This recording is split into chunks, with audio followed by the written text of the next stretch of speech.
আলাইকুম।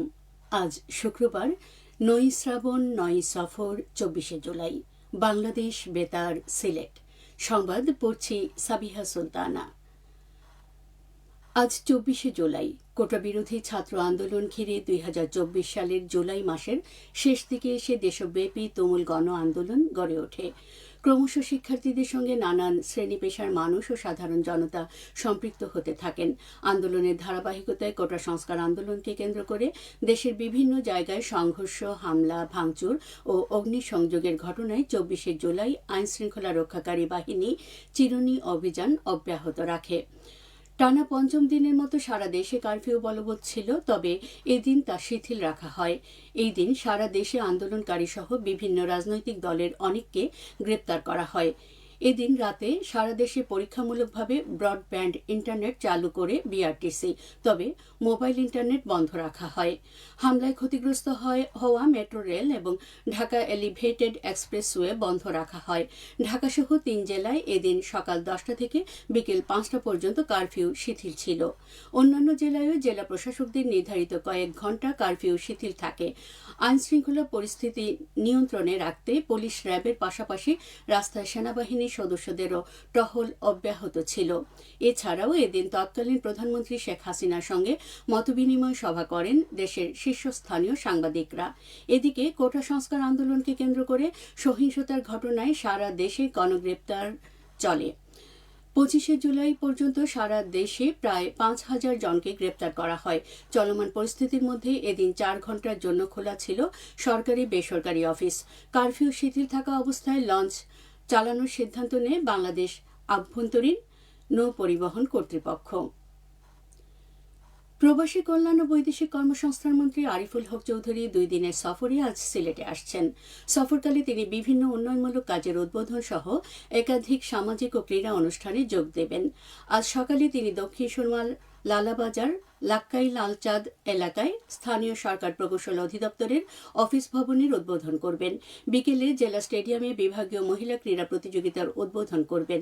রাতে তিনি এমএজি ওসমানী মেডিকেল কলেজ এবং জালালাবাদ রাগিব রাবেয়া মেডিকেল কলেজের প্রতিনিধিদের সঙ্গে মতবিনিময় সভায় মিলিত হবেন। মন্ত্রী আগামীকাল বিকেলে সিলেট কৃষি বিশ্ববিদ্যালয়ে আয়োজিত আন্তঃবিশ্ববিদ্যালয় কাপ ফুটবল টুর্নামেন্ট এর উদ্বোধন করবেন। বাণিজ্য, বস্ত্র, পাট এবং শিল্প মন্ত্রী খন্দকার আব্দুল মুক্তাদির এমপি ২ দিনের সরকারি সফরে আজ সিলেটে আসছেন। সফরকালে তিনি চিকিৎসা ক্যাম্প উদ্বোধন, উল্টা রথযাত্রা সমাপনী অনুষ্ঠানে অংশগ্রহণ, অনুদান ও শিক্ষা উপবৃত্তি বিতরণ সহ বিভিন্ন সরকারি ও সামাজিক কর্মসূচিতে অংশ নেবেন। সফরসূচি অনুযায়ী আজ সকালে লাক্কাতুরাস্থ সিলেট সরকারি উচ্চ বিদ্যালয়ে চা শ্রমিকদের জন্য আয়োজিত দিনব্যাপী বিনামূল্যে মেডিকেল ক্যাম্প, পরিবার পরিকল্পনা, মা ও শিশু স্বাস্থ্যসেবা এবং চক্ষু ক্যাম্পের উদ্বোধন করবেন তিনি।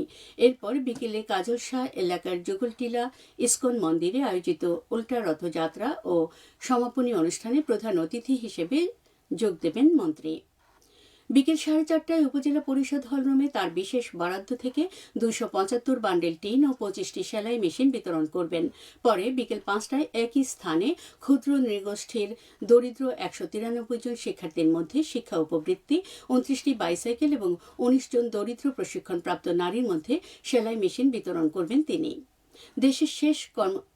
দিনের শেষ কর্মসূচি হিসেবে সন্ধ্যা 7টায় হিলভিউ টাওয়ারে ৩৪ নম্বর ওয়ার্ড বিএনপি পাড়া কমিটি, সেন্টার কমিটি এবং স্থানীয় বিশিষ্ট ব্যক্তিদের সঙ্গে এক মতবিনিময় সভায় অংশ নেবেন। জন্ম ও মৃত্যু নিবন্ধন কার্যক্রমে স্বচ্ছতা, জবাবদিহিতা ও নাগরিক বান্ধব সেবা নিশ্চিত করতে কর্মকর্তা কর্মচারীদের নির্দেশনা দিয়েছেন সিলেট সিটি কর্পোরেশনের প্রশাসক আব্দুল কাইয়ুম চৌধুরী। গতকাল স্বাস্থ্য শাখার কর্মকর্তা কর্মচারীদের সঙ্গে মতবিনিময় সভায় তিনি এসব নির্দেশনা দেন। সভায় সিটি কর্পোরেশনের প্রধান নির্বাহী কর্মকর্তা মোহাম্মদ রেজাই রাফিন সরকার সহ ঊর্ধ্বতন কর্মকর্তারা উপস্থিত ছিলেন। তিনি বলেন, সরকার নির্ধারিত ফির বিনিময়ে দ্রুত ও সহজভাবে সেবা প্রদান নিশ্চিত করতে হবে। সভায় জানানো হয়, জন্ম নিবন্ধনের ক্ষেত্রে ৫ বছরের কম বয়সী শিশুদের জন্য সরকার নির্ধারিত ফি ২৫ টাকা এবং ৫ বছরের বেশি বয়সীদের জন্য ৫০ টাকা।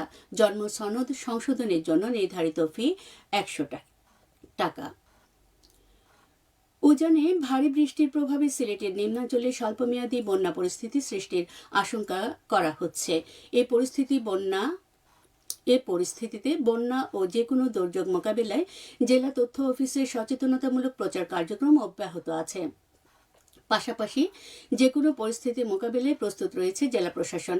পানি উন্নয়ন বোর্ডের তথ্য অনুসারে সিলেটের সুরমা ও কুশিয়ারা নদীর কানাইঘাট, আমলশিদ, শেওলা ও ফেঞ্চুগঞ্জ পয়েন্টে পানির সমতুল্যে বৃদ্ধি পাচ্ছে। তবে সবকটি পয়েন্টে পানি এখনও বিপদসীমার নিচে প্রবাহিত হচ্ছে। গত কয়েকদিনে উজানে উল্লেখযোগ্য পরিমাণ বৃষ্টিপাত হওয়ায় নদ নদীতে পাহাড়ি ঢলের চাপ তীব্র হয়েছে। সিলেটে যে কোনো বন্যা পরিস্থিতির মোকাবিলায় জেলা প্রশাসন প্রস্তুত রয়েছে। জুলাই গণ অভ্যুত্থান দিবস পালনের লক্ষ্যে প্রস্তুতিমূলক সভা অনুষ্ঠিত হয়েছে গতকাল সুনামগঞ্জে। জেলা প্রশাসনের উদ্যোগে অনুষ্ঠিত সভায় সভাপতিত্ব করেন জেলা প্রশাসক মোহাম্মদ মিনহাজুর রহমান। সভায় দিবসটি উদযাপন উপলক্ষে গৃহীত কর্মসূচি, সার্বিক প্রস্তুতি, বিভিন্ন সরকারি দপ্তরের করণীয় এবং পারস্পরিক সমন্বয়মূলক কার্যক্রম নিয়ে আলোচনা করা হয়। এ সময় বিভিন্ন দপ্তরের কর্মকর্তারা উপস্থিত ছিলেন। সবশেষে আবহাওয়া। আজ বেলা 1টা পর্যন্ত পূর্বাভাসে বলা হয়েছে সিলেট ও পার্শ্ববর্তী এলাকায় দক্ষিণ পূর্ব দিক থেকে অস্থায়ীভাবে ঘন্টায় সর্বোচ্চ 60 কিলোমিটার বেগে ঝড়ো হাওয়া বয়ে যেতে পারে। সেই সঙ্গে হতে পারে বৃষ্টি অথবা বজ্রসহ বৃষ্টিপাত। এসব এলাকার নদীবন্দরসমূহকে 1 নম্বর সতর্কতা সংকেত দেখিয়ে যেতে বলা হয়েছে। আজ সিলেটে সূর্যোদয় হয়েছে 5টা 16 মিনিটে এবং সূর্য অস্ত যাবে সন্ধে 6টা 42 মিনিটে। সংবাদ শেষ হলো। পরবর্তী স্থানীয় সংবাদ প্রচারিত হবে দুপুর 1টা 5 মিনিটে।